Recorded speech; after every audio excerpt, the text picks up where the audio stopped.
پناہ مانگتا ہوں میں اللہ کی شیطان مردود سے۔ شروع اللہ کا نام لے کر جو بڑا مہربان نہایت رحم والا ہے۔ حامیم، کتاب روشن کی قسم کہ ہم نے اس کو قرآن عربی بنایا ہے تاکہ تم لوگ سمجھو، اور یہ بڑی کتاب یعنی لوح محفوظ میں ہمارے پاس لکھی ہوئی اور بلند مرتبہ ہے، حکمت والی ہے۔ تو کیا ہم پھیر دیں گے تمہاری طرف سے یہ کتاب نصیحت موڑ کر اس بنا پر کہ تم ایسے لوگ ہو جو حد پر نہیں رہتے؟ اور ہم نے پہلے لوگوں میں بھی بہت سے پیغمبر بھیجے تھے، اور جو پیغمبر بھی ان کے پاس آتا تھا تو وہ اس سے ضرور تمسخر کرتے تھے، تو جو ان میں سخت زور والے تھے ان کو ہم نے ہلاک کر دیا، اور پہلے لوگوں کی حالت گزر چکی۔ اور اگر تم ان سے پوچھو کہ آسمانوں اور زمین کو کس نے پیدا کیا ہے، تو کہہ دیں گے کہ ان کو غالب اور علم والے اللہ نے پیدا کیا ہے، جس نے تمہارے لیے زمین کو بچھونا بنایا اور اس میں تمہارے لیے رستے بنائے تاکہ تم راہ راست پر چلو، اور جس نے ایک اندازے کے ساتھ آسمان سے پانی نازل کیا، پھر ہم نے اس سے مردہ زمین کو زندہ کیا، اسی طرح تم زمین سے نکالے جاؤ گے۔ اور وہی ہے جس نے سب چیزوں کے جوڑے بنائے اور تمہارے لیے کشتیاں اور چوپائے بنائے جن پر تم سوار ہوتے ہو تاکہ تم ان کی پیٹھ پر چڑھ بیٹھو، اور جب اس پر بیٹھ جاؤ پھر اپنے پروردگار کے احسان کو یاد کرو اور کہو کہ وہ ذات پاک ہے جس نے اس کو ہمارے زیر فرمان کر دیا، اور ہم میں طاقت نہیں تھی کہ اس کو بس میں کر لیتے، اور ہم اپنے پروردگار کی طرف لوٹ کر جانے والے ہیں۔ اور انہوں نے اس کے بندوں میں سے اس کے لیے اولاد مقرر کی، بے شک انسان سراسر ناشکرا ہے۔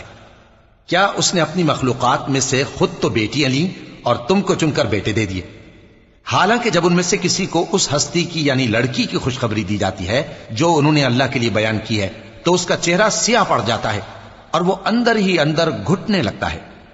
کیا وہ ہستی جو زیوروں میں پرورش پائے اور جھگڑے کے وقت بات نہ کر سکے اللہ کی اولاد ہو سکتی ہے؟ اور انہوں نے فرشتوں کو کہ وہ رحمان کے بندے ہیں اس کی بیٹیاں ٹھہرایا۔ کیا یہ ان کی پیدائش کے وقت حاضر تھے؟ ان قریب ان کی شہادت لکھ لی جائے گی اور ان سے باز پرس کی جائے گی۔ اور کہتے ہیں اگر رحمان چاہتا تو ہم ان کو نہ پوچھتے، ان کو اس کا کچھ علم نہیں، یہ تو صرف اٹکلیں دوڑا رہے ہیں۔ یا ہم نے ان کو اس سے پہلے کوئی کتاب دی تھی کہ یہ اس سے استدلال کرتے ہوں؟ بلکہ کہنے لگے کہ ہم نے اپنے باپ دادا کو ایک طریقے پر پایا ہے اور ہم انہی کے قدم بقدم چل رہے ہیں۔ اور اسی طرح ہم نے تم سے پہلے کسی بستی میں کوئی خبردار کرنے والا نہیں بھیجا مگر وہاں کے خوشحال لوگوں نے کہا کہ ہم نے اپنے باپ دادا کو ایک راہ پر پایا ہے اور ہم قدم بقدم انہی کے پیچھے چلتے ہیں۔ پیغمبر نے کہا اگرچہ میں تمہارے پاس ایسا دین لایا ہوں کہ جس رستے پر تم نے اپنے باپ دادا کو پایا وہ اس سے کہیں زیادہ سیدھا رستہ دکھاتا ہو، تو کہنے لگے کہ جو دین تم دے کر بھیجے گئے ہو ہم اس کو نہیں ماننے کے، تو ہم نے ان سے انتقام لیا، سو دیکھ لو کہ جھٹلانے والوں کا انجام کیسا ہوا۔ اور جب ابراہیم نے اپنے باپ اور اپنی قوم سے کہا کہ جن چیزوں کو تم پوجتے ہو میں ان سے بیزار ہوں، ہاں جس نے مجھ کو پیدا کیا وہی مجھے سیدھے رستے پر لے چلے گا، اور یہی بات وہ اپنے بعد اپنی اولاد میں چھوڑ گئے تاکہ وہ اللہ کی طرف رجوع رہیں۔ بات یہ ہے کہ میں ان کفار کو اور ان کے باپ دادا کو مال و متاع دیتا رہا یہاں تک کہ ان کے پاس حق اور صاف صاف بیان کرنے والا پیغمبر آ پہنچا، اور جب ان کے پاس حق یعنی قرآن آیا تو کہنے لگے کہ یہ تو جادو ہے اور ہم اس کو نہیں ماننے کے، اور یہ بھی کہنے لگے کہ یہ قرآن ان دونوں بستیوں یعنی مکے اور طائف میں سے کسی بڑے آدمی پر کیوں نازل نہ کیا گیا؟ کیا یہ لوگ تمہارے پروردگار کی رحمت کو بانٹتے ہیں؟ ہم نے ان میں ان کی معیشت کو دنیا کی زندگی میں تقسیم کر دیا اور ایک کے دوسرے پر درجے بلند کیے تاکہ ایک دوسرے سے خدمت لے، اور جو کچھ یہ جمع کرتے ہیں تمہارے پروردگار کی رحمت اس سے کہیں بہتر ہے۔ اور اگر یہ خیال نہ ہوتا کہ سب لوگ ایک ہی جماعت ہو جائیں گے تو جو لوگ اللہ سے انکار کرتے ہیں ہم ان کے گھروں کی چھتیں چاندی کی بنا دیتے اور سیڑھیاں بھی جن پر وہ چڑھتے، اور ان کے گھروں کے دروازے بھی اور تخت بھی جن پر تکیہ لگاتے ہیں، اور یہ سب چیزیں سونے کی بھی بنا دیتے، اور یہ سب دنیا کی زندگی کا تھوڑا سا سامان ہے، اور آخرت تمہارے پروردگار کے ہاں پرہیزگاروں کے لیے ہے۔ اور جو کوئی رحمان کی یاد سے آنکھیں بند کر لے یعنی تغافل کرے ہم اس پر ایک شیطان مقرر کر دیتے ہیں تو وہ اس کا ساتھی ہو جاتا ہے، اور یہ شیطان ان کو رستے سے روکتے رہتے ہیں اور وہ سمجھتے ہیں کہ وہ سیدھے رستے پر ہیں، یہاں تک کہ جب وہ ہمارے پاس آئے گا تو اس شیطان سے کہے گا کہ اے کاش مجھ میں اور تجھ میں مشرق و مغرب کا فاصلہ ہوتا، تو برا ساتھی ہے۔ اور جب تم ظلم کرتے رہے تو آج تمہیں یہ بات فائدہ نہیں دے سکتی کہ تم سب عذاب میں بھی شریک ہو۔ تو کیا تم بہرے کو سنا سکتے ہو یا اندھے کو رستہ دکھا سکتے ہو، اور جو کھلی گمراہی میں ہو اسے راہ راست پر لا سکتے ہو؟ پھر اے پیغمبر، اگر ہم تم کو وفات دے کر اٹھا لیں تو بھی ان لوگوں سے تو ہم انتقام لے کر رہیں گے، یا تمہاری زندگی ہی میں تمہیں وہ عذاب دکھا دیں گے جس کا ہم نے ان سے وعدہ کیا ہے، کیونکہ ہم ان پر قابو رکھتے ہیں۔ پس تمہاری طرف جو وحی کی گئی ہے اس پر مضبوطی سے جمے رہو، بے شک تم سیدھے رستے پر ہو۔ اور یہ قرآن تمہارے لیے اور تمہاری قوم کے لیے نصیحت ہے، اور لوگوں تم سے ضرور عنقریب پرسش ہوگی۔ اور اے نبی، جو اپنے پیغمبر ہم نے تم سے پہلے بھیجے ہیں ان کے احوال دریافت کر لو کہ کیا ہم نے رحمان کے سوا اور معبود ٹھہرائے تھے کہ ان کی عبادت کی جائے؟ اور ہم نے موسیٰ کو اپنی نشانیاں دے کر فرعون اور اس کے درباریوں کی طرف بھیجا، تو انہوں نے کہا کہ میں پروردگار عالم کا بھیجا ہوا ہوں۔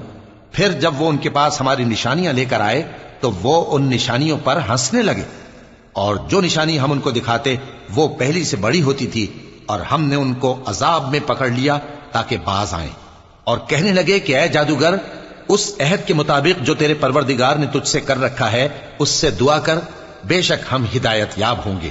سو جب ہم نے ان سے عذاب دور کر دیا تو وہ عہد شکنی کرنے لگے، اور فرعون نے اپنی قوم سے پکار کر کہا کہ اے قوم، کیا مصر کی حکومت میرے ہاتھ میں نہیں ہے؟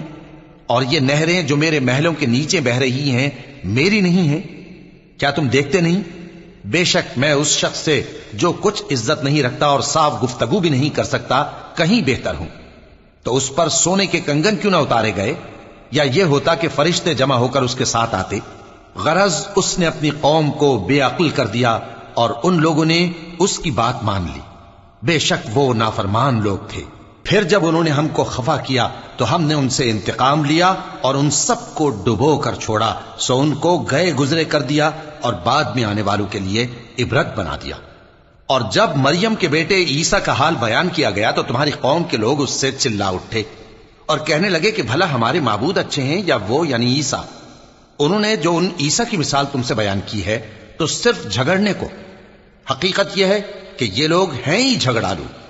وہ تو ہمارے ایسے بندے تھے جن پر ہم نے فضل کیا، اور بنی اسرائیل کے لیے ان کو اپنی قدرت کا نمونہ بنا دیا، اور اگر ہم چاہتے تو تم میں سے فرشتے بنا دیتے جو تمہاری جگہ زمین میں رہتے، اور وہ یعنی عیسیٰ قیامت کی نشانی ہیں۔ تو کہہ دو کہ لوگوں اس میں شک نہ کرو اور میرے پیچھے چلو، یہی سیدھا رستہ ہے، اور کہیں شیطان تم کو اس سے روک نہ دے، وہ تو تمہارا علانیہ دشمن ہے۔ اور جب عیسیٰ نشانیاں لے کر آئے تو فرمایا کہ میں تمہارے پاس دانائی کی کتاب لے کر آیا ہوں، نیز اس لیے کہ بعض باتیں جن میں تم اختلاف کرتے ہو تم کو سمجھا دوں۔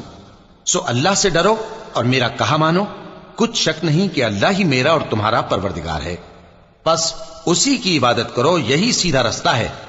پھر کتنے فرقے ان میں سے الگ الگ ہو گئے، سو جو لوگ ظالم ہیں ان کے لیے درد دینے والے دن کے عذاب سے خرابی ہے۔ یہ صرف اس بات کے منتظر ہیں کہ قیامت ان پر ناگہاں آ موجود ہو اور ان کو خبر تک نہ ہو۔ جو آپس میں دوست ہیں اس روز ایک دوسرے کے دشمن ہوں گے، مگر پرہیزگار کہ وہ باہم دوست ہی رہیں گے۔ میرے بندو، آج تمہیں نہ کچھ خوف ہے اور نہ تم غمناک ہوگے۔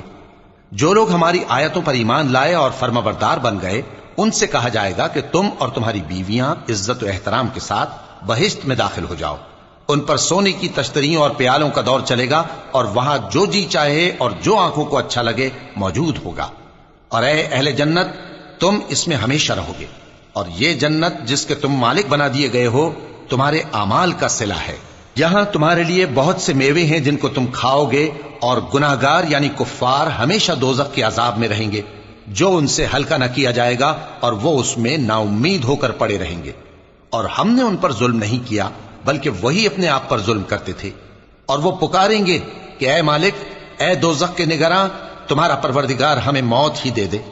وہ کہے گا کہ تم ہمیشہ اسی حالت میں رہو گے، ہم تمہارے پاس حق لے کر پہنچے لیکن تم میں سے اکثر حق سے ناخوش ہوتے رہے۔ کیا انہوں نے کوئی بات ٹھہرا رکھی ہے؟ تو ہم بھی کچھ ٹھہرانے والے ہیں۔ کیا یہ لوگ یہ خیال کرتے ہیں کہ ہم ان کی پوشیدہ باتوں اور سرگوشیوں کو سنتے نہیں؟ کیوں نہیں، سب سنتے ہیں، اور ہمارے فرشتے ان کے پاس ان کی سب باتیں لکھ لیتے ہیں۔ کہہ دو کہ اگر رحمان کے لیے اولاد ہو تو میں سب سے پہلے اس کی عبادت کرنے والا ہوں۔ یہ جو کچھ بیان کرتے ہیں آسمانوں اور زمین کا مالک جو عرش کا بھی مالک ہے اس سے پاک ہے، تو ان کو بک بک کرنے اور کھیلنے دو یہاں تک کہ جس دن کا ان سے وعدہ کیا جاتا ہے اس کو دیکھ لیں۔ اور وہی آسمانوں میں بھی معبود ہے اور وہی زمین میں بھی معبود ہے، اور وہ حکمت والا ہے، علم والا ہے، اور وہ بہت بابرکت ہے جس کے لیے آسمانوں اور زمین اور جو کچھ ان دونوں میں ہے سب کی حکومت ہے، اور اسی کو قیامت کا علم ہے اور اسی کی طرف تم لوٹ کر جاؤ گے۔ اور جن کو یہ لوگ اللہ کے سوا پکارتے ہیں وہ تو سفارش کا کچھ اختیار نہیں رکھتے، ہاں جو علم و یقین کے ساتھ حق کی گواہی دیں وہ سفارش کر سکتی ہیں۔ اور اگر تم ان سے پوچھو کہ ان کو کس نے پیدا کیا ہے تو کہہ دیں گے کہ اللہ نے، تو پھر یہ کہاں بہہ کے پھرتے ہیں۔ اور بسا اوقات پیغمبر کہا کرتے ہیں کہ اے پروردگار یہ ایسے لوگ ہیں کہ ایمان نہیں لاتے، تو اے پیغمبر ان سے منہ پھیر لو اور سلام کہہ دو، ان کو عنقریب انجام معلوم ہو جائے گا۔